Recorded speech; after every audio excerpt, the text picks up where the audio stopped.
Good morning mga lod guys. So, nandito naman ako. So galing pala kami ng aking mister. Nagpa-check up na naman mga lod guys dahil nagpakuha na naman ako ng ihi kasi ako ay pinabalik ng aking doktor. So pagkatapos pala namin nagpa-examine mga lod guys ng aking ihi, so dumiretso na kami na bumili para bukas. So yan pala mga lod guys, bumili kami ng mga sago, saging, kamote at mga gulay na broccoli kasi mahilig yung aking damulski sa gulay na broccoli mga lod guys. So ayan mga lod guys, bumili din ng aking mister ng glutinous rice. So yan yung ihalo din namin para bukas na bilo-bilo.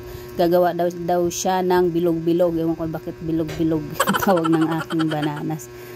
So ayan mga lod guys, bumili din ako ng siomay kasi mula nung nabuntis ay tumigil na ako sa pagtinda ng mga ganyan kasi nga ay hindi ko kayang magluto-luto na ngayon dahil nga ay ito na nga nagdadalang tao na tayo. Ayan mga lod guys, ang broccoli na binili namin ng aking mister kasi gustong gusto ng aking damulski yan mga lod guys. So gusto ko rin yan. Ayan, masarap talaga ang gulay na broccoli. Medyo kamahalan nga mga lod guys, kaya minsan lang kami bumibilis na ganyang gulay. So ayan mga lod guys, so marami pa kaming nabili dyan. Yun, bumili din si mister ng mga pipino. Ayan, panoorin nyo na lang mga lod guys yung mga nabili namin para lulutuin namin ng aking mister. So ayan, may gata.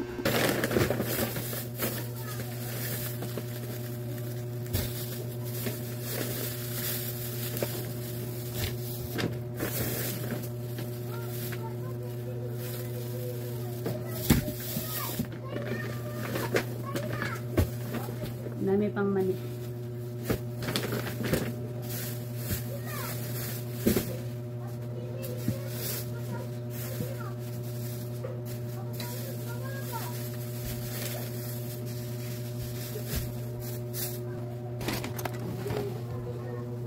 Mga nabili namin mga lod guys. So ito ay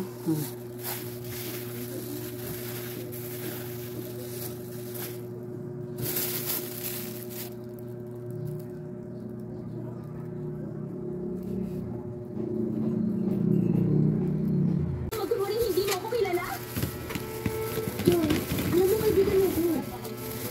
Sinakakala ko.